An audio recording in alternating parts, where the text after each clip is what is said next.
Hey everybody, welcome back to the Balanced Vibes podcast. I am your host, Gersten. Today we're going to talk about normal blood sugar levels. We're going to talk about insulin and why you have to make sure that you have a good blood sugar balance and how to improve your insulin sensitivity. We get to all that. Before that though, I wanted to let you know that this week in my Fit and Fueled Facebook group is going to be dedicated to hormones, especially hormonal health in perimenopause and menopause. And the reason why I wanted to do this is that there are so many women in my community who are approaching this phase of their lives and they believe that now everything is over. Now the hormones just take over and we have no say in what they do. We're definitely going to have to gain body fat and weight and develop all kinds of health issues, and there's just no way out. And I want to let you know that it doesn't have to look like this. So much of how our perimenopause and menopause goes depends on what kind of lifestyle choices we are making. And of course, I am not denying that there are some natural hormonal changes that occur in these phases. Absolutely, there are. For example, our estrogen lowers, our progesterone lowers. We are just more sensitive to cortisol and so on. So some things, of course, happen, but the more aware we have to be about how we can then improve these things, so that the impacts are less, so that we can still have the body composition that we like and good health and so on. So I really encourage you to join the Fit and Fuel Facebook group because I'm doing a lot of live videos there every day of the week. And today I'm recording this on Monday. I even have 2 videos there today. I know that this podcast airs a little bit later, but you can still come back to the group and watch the videos, even if you were not there for live. But everybody who's a member can watch the replays. It's super simple. You just find the featured tab and then you open the tab and you see all the videos there. So I want to tell you what's going on this week in the group and the exact topics for each live video that I'm doing, so that you can see when you should tune in and what you're going to learn. So this evening, which is Monday evening, we're going to talk about how to manage your cortisol in perimenopause and menopause and why it matters. Then on Tuesday, the topic is going to be low progesterone and some of the symptoms that come with it. For example, water retention, weight gain, some mood changes, and what you can do about all these things. Because why would we just talk about it without giving you practical tips? Then on Wednesday, we're going to talk about estrogen, muscle building, and recovery in perimenopause and menopause. On Thursday, we're going to talk about why the common advice of just eat less and exercise more stopped working for you in perimenopause and menopause and what you can do better. And on Friday, we're going to wrap it up with skinny fat explained. So what is that skinny fat, why it happens, and also a Q&A. So if you have any questions about hormones throughout this week coming up, please send them to me either via Facebook or Instagram, and I will answer them in the last Facebook Live, which is going to be on Friday. So make sure that you join the group to get all the good information, because it will not be shared anywhere else. I really hope to see you there. Another thing that's going on in my Facebook group right now is a giveaway. So everybody who's a member has a chance to win $100 for a date night. So this is super fun, I think. And there's nothing crazy that you have to do. Everybody can join and everybody has the chance to win. So if you're not a member yet, make sure that you become a member, and we're going to have a lot of fun this week. All right, with all that out of the way, let's dive into today's topic, which is how to have better insulin sensitivity and more normal glucose levels. And this is an important topic for all of us, but again, it becomes even more important in perimenopause and menopause. We want to have that good insulin sensitivity. So why is insulin sensitivity good? Well, that means if you have good insulin sensitivity, your blood sugar regulation will be a lot better. So how does it all work? Well, when we eat something, then we start breaking the food down, right, into sugars, and that will raise our blood sugar levels, which is a totally normal thing. So first thing I actually want to say is that this is nothing to be afraid of. Sometimes you see people say, don't eat any carbohydrates because they raise your blood sugar. Okay, yes, they do raise your blood sugar, but this is not abnormal. What is abnormal is that if the insulin sensitivity is not okay, it's not properly functioning, and then the blood sugar doesn't make its way into the cells where it should be. So every time we eat, the blood sugar raises, and that releases then insulin in our body. So insulin, you can think of, it's like a key that's opening the cells. So it's a key the cells open, and now the blood sugar gets just shuttled into the cells where it can be used for energy. Right, so this is the case of a really good insulin sensitivity and how things should be.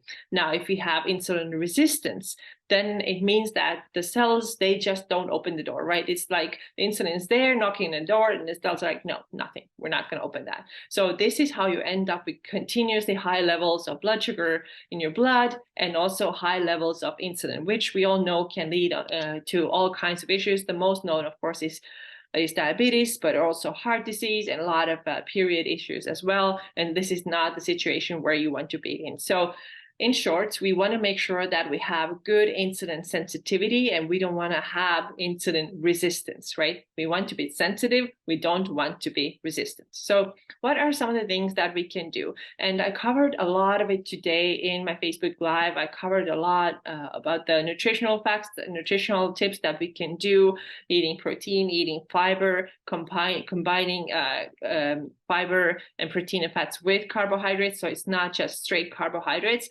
But the point that I really want to emphasize today is that one of the best things that you can do also to have better insulin sensitivity actually comes from movement, right? And there are two things that are really important. Number one, walking, right? Walking after meals is very helpful in lowering your blood sugar, bringing it back to its normal level. And even as little as just 2 minutes of movement or walking can do this for you. Now, I think it's better probably to walk a little bit more than 2 minutes, but if 2 minutes is all that you have, this is what you have. So I personally try to walk every time after eat about 10 minutes, just a little walk. It doesn't have to be much. Sometimes I see if there's like trash that I could take out or stuff to put in recycling. So I have kind of more like a reason to go out. But very often, most of the time, I would say probably like 8 times out of 10, I do that little walk after eating. And I don't know that's not doable for everybody. Maybe you have a schedule that doesn't allow for it, whatever. But I personally have made things, work out for me this way. Sometimes, yes, I have to just, after my lunch, I have to sit down and get to work, or maybe I have a client I'm talking to immediately. Well, it doesn't always happen, but like I said, probably 8 times out of 10, I am doing it. And in the evening, it's actually really easy because after dinner, I often tell my husband, hey, let's go on a walk. And actually, we call it the blood sugar walk. And we just do a little walk. Sometimes it's 10 minutes. Sometimes if I haven't walked much during that day, it's going to be a little bit longer. But just the overall goal is to get that blood sugar lower again, get it back to the baseline. So get it back to the point pretty much where it was before eating. Now, like I said, it's normal that it spikes. There's just nothing to be afraid of.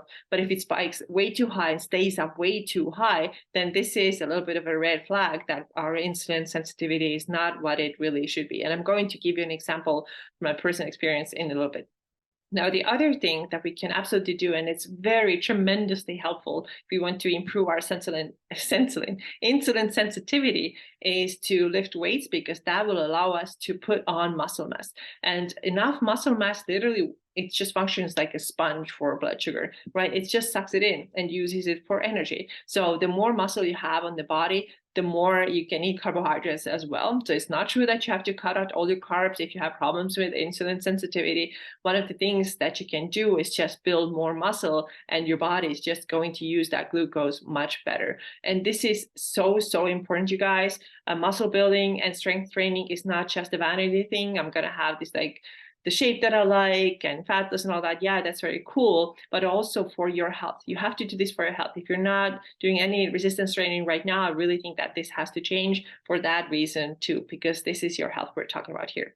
Now, I want to give you an example of my own blood sugar regulation journey that I kind of had going on a little over 3 years ago, and literally how I changed these things with exactly the same changes that I told you about today.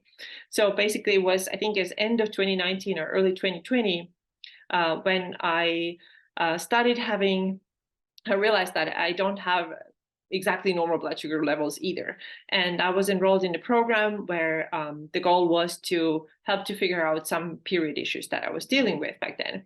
And one part of the program was to start tracking your blood sugar and seeing what it is in the morning, what's the fasting blood sugar, and also how much it goes up after a meal, and when is it coming back down. And what I learned from the course, and this was literally my first understanding of, the whole blood sugar thing, is like over, let's say like 3.5 years ago. I didn't know much about it. I just knew that everybody's like, yeah, you want to have stable blood sugar levels so you don't get super hungry and cravings and dizziness and all that. But this was about the extent that I knew. But now when I really started digging deeper and learned from this program that it's really kind of important part of your health, right? Having normal blood sugar levels, I actually started testing it. And so I bought myself this kit that allowed me to take my blood sugar. And I took it, the first time I took it in the morning was, fasted to check what my overnight, fasted blood sugar level was. And the normal range is somewhere about 75 to 85. I think it's actually a little bit higher, but in this program, it was like, 75 to 85. And I took my blood sugar level fasting, and it was 110. It was way higher than what it should have been. And that scared me a little bit. I was like, what is this? Why is it so high? I have to get to work. And this is how it was, several days was 109 and 108 and 110, 150, even it kind of fluctuated there. And then the other thing, of course, that I started tracking according to this program was how much does your blood sugar spike after a meal and when does it come down? So it should come down. First of all, it shouldn't spike more than about 25 points or so. And then it should return to its pre-meal level about, at least the latest 2 hours after a meal. And some foods really spiked my blood sugar really, really high. So let's say my pre-meal blood sugar was 90 or something, and now it was 150, 160, and stayed up there for over an hour, close to 2 hours. And this was another sign that probably don't have very good insulin sensitivity. Something is going on there. And I started using the tips that I shared with you today. I started really paying a lot more attention to proper strength training. So this is where I was like, okay, I'm not going to do the high intensity stuff anymore that I had done in the past just to, burn more calories and all that stuff that I was like in this mentality for many, many years, way too many years. I actually got myself a set of really heavy dumbbells. They both were 52.5 pounds each, and I started using them regularly. Granted, I wasn't able to lift this heavy weight immediately. I had to work my way up there because I couldn't even use for like big compound movements. I didn't use 52.5. That's like 105 pounds total. I wasn't able to do this. So I probably lifted with, 30s or 40s, but I built my way up and I started seeing improvements. Of course, now, these days, like 3.5 years later, I like way past that 105 pound point for my deadlifts. This is, I lift a lot more right now, but back then this is where I started, and I started seeing improvements in my numbers because I continued to track the blood sugar, the morning fasting, and then how it spiked, when did it come down, and all that. Of course, I started making dietary changes too. Absolutely, I started eating more protein. I stopped doing things like, oh, let's have froyo for dinner, not after dinner, but for dinner, right, as dinner, and then eating so many bars a day, eating like snacks and things. Like I didn't have really proper meals, and I never thought that my eating was bad. I wasn't eating like junk food or something like that, but I did eat quite a bit of sugar. I also drank so much more wine. Like these days, honestly, I don't drink anymore other than a special occasion, which is like, a few times a year maybe. Now I don't drink, but back then it was like 3-4 nights a week I was drinking wine. Was not good for my blood sugar and my insulin sensitivity at all. And so I started tracking macros. I learned about macros. I started making sure that I get a lot more fiber, right? So much more vegetables, so much higher protein, and then resistance training. Resistance training was 3 days a week, or maybe it was 4 days a week. I don't remember exactly, somewhere there, using those heavy weights that I had, a progressively overloading, meaning that adding more weights over time, increasing my strength, and slowly but very surely, I started noticing these blood sugar numbers normalize and also my symptoms normalize. So as you can see, there is a lot that you can do with proper lifestyle and proper training and proper eating. It's not that, okay, now the levels are high, I'm broken, there's nothing I can do about it. Of course you can. Of course, absolutely you can. And this is a lot that we're going to cover in today's, but this week's Facebook group 2, where we're doing a hormone week. And already this morning, like I said, I did a longer live video about this blood glucose and insulin sensitivity topic. So make sure that you go back and check that out as well. So this is all I got for you today. I really hope that you have a chance to join the Fit and Fueled Facebook group, and also that you participate in a giveaway, because I mean, don't you want to win $100 and have a wonderful date night with your partner or by yourself? Go do something fun yourself. Okay, take yourself out on a date if you want to do that instead. So thank you so much for listening, and I hope you're having a good week. I'll see you again very soon. Bye bye.